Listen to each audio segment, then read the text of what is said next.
Hello YouTube, it's Tony. So today I'll be showing you a pretty high profit money making guide. And so this is geared towards mid and high level players. Now this is going to be collecting Zamorak Mjolnirs, which are tier 1 melee weapons, but their main purpose is for invention. So it's arguably the cheapest as well as the fastest Zamorak components in the game. Anyways, the requirement for this is you need the Enchanted Key mini quest complete, which also requires the meeting history quests. Now you must actually do the entire mini quest run from scratch, which should take around 1 or 2 hours. For the recommendations, I do suggest you be in a clan, and I also suggest you have the Bladed Dive ability unlocked, which can be really helpful here. I mean, if you don't have that, that's fine, but it's still pretty great to have anyways. Now, I also suggest you have 99 Dungeoneering or Horde Stalker Ring, but I mean otherwise, at least complete the Desert Treasure quests. Alright, so I'll be explaining to you how this whole thing works. Now, the Enchanted Key mini quest is actually repeatable, but the only rewards you can receive are the Mjolnirs. So what ends up happening is, this NPC named Jorol will give you a new key to the player. He will only give it to you if you have no Mjolnirs in your inventory or your bank.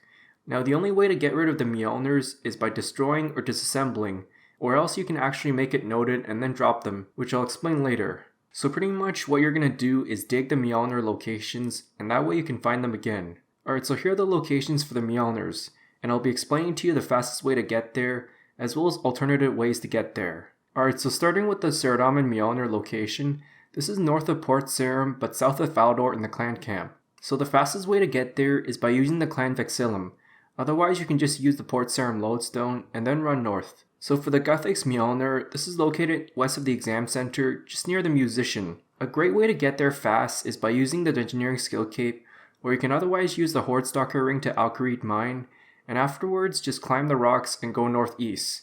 You can otherwise use a teleport spell near the dig site. The final way is by using the dig site pendant and then run directly west. Finally, for the Zamorak Mjolnir, this is just west of the duel arena near the obelisk. You're just going to use your ring of dueling and then run a little northwest to get there. Alright, so here's my equipment setup for the entire run. I'll start off with clan Vexillum, and you just claim one from the clan camp if you're in a clan already. I also suggest you have any offhand melee weapon, as this allows you to use Bladed Dive. Then I have the ring of dueling. For the Traveler's Necklace, this comes with 5 charges each, and it costs me around 10k for each necklace. You then also want to have an item with Mobile perk, which should reduce the Surge and Bladed Dive cooldown. Now the Dungeoneering skill cape is going to be really helpful for teleports, but I mean otherwise if you don't have that, that's fine. Just use a large rune pouch and fill it with Law runes and Soul runes. Finally, the aura, well, it's just for my timer anyways. Alright, so here's my inventory setup.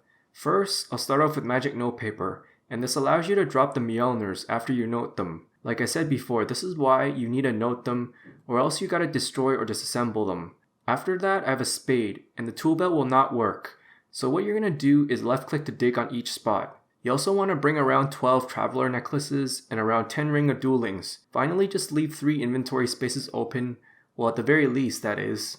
Alright, so here's the fastest strategy. You're gonna start off by using your Traveler's Necklace teleport to the outpost. Now if you have any Zamorak Mjolnirs in your inventory, don't forget to use Magic Notepaper on them, and you're going to do that while you're running towards the entrance. So afterwards, once you arrive, just drop the Mjolnirs, and now you will get a drop warning for these if they're in a stack of 3 or more noted ones. Anyways, you're going to talk to Jorol and you'll get your key back. The chat option for this is the second chat option and then the first chat option. When you get your key back, just pick up the Mjolnirs. Now you actually must dig the Mjolnirs in the proper order. The first one, well, just use your Dungeoneering skill cape teleport to the Alkarid Resource Dungeon. In order to get this menu option, click More, and then click Alkarid Resource Mine. If you're using the other teleport spell to get there, just run southwest and you should be there around the same time. Anyways, for the Dungeoneering skill cape teleport, just climb over the rocks and then click the far northwest corner and hit Bladed Dive. Now once your character is about to exit this area, click on the musician and the character will be running diagonally. Once your character starts running diagonally, you're going to start hitting Surge. Afterwards, when you go a little northwest, you'll see the stone steps, right? Now the exact spot should be just 1 square northeast of the stairs. You also want to try to position your character so that's facing northeast. You can disassemble the Guthix Mjolnir if you want, since they're hardly worth anything to keep anyways.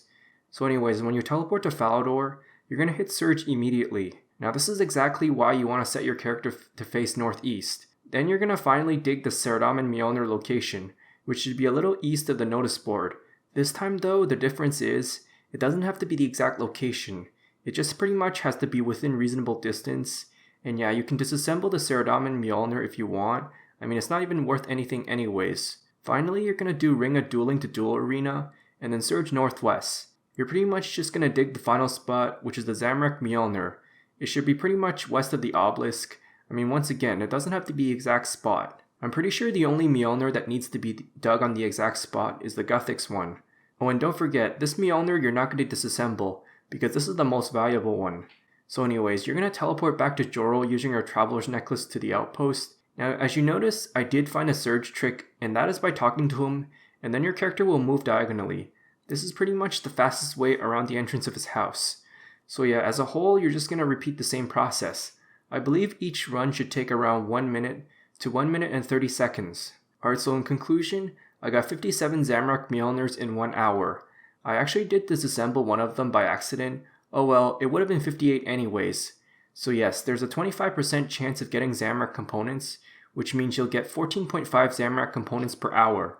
For me personally, I did sell them for 200k each, which should profit me a whopping 11 mil GP per hour. So yes, it's really amazing, honestly. Even though the recommendations are pretty high, but like the requirements aren't even that high as a whole. So a lot of you are going to ask me, well, is this method going to be ruined because I made a video on this? The thing about this method is that they offer the cheapest Zamorak components, especially due to its buy limit. I mean, it's probably not going to be very attractive to everyone, because it's very click intensive overall, and it gives you no XP from completing this.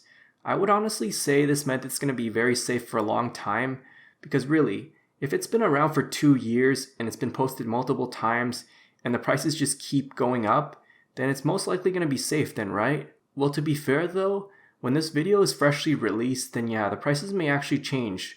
I think over time though, the long-term prices should stabilize. So I only showed you one run of this, but yeah, I do have a full 1 hour footage, and I'll leave that link in the description. So yeah, thanks for watching, and I hope it helps. If I missed anything, feel free to ask.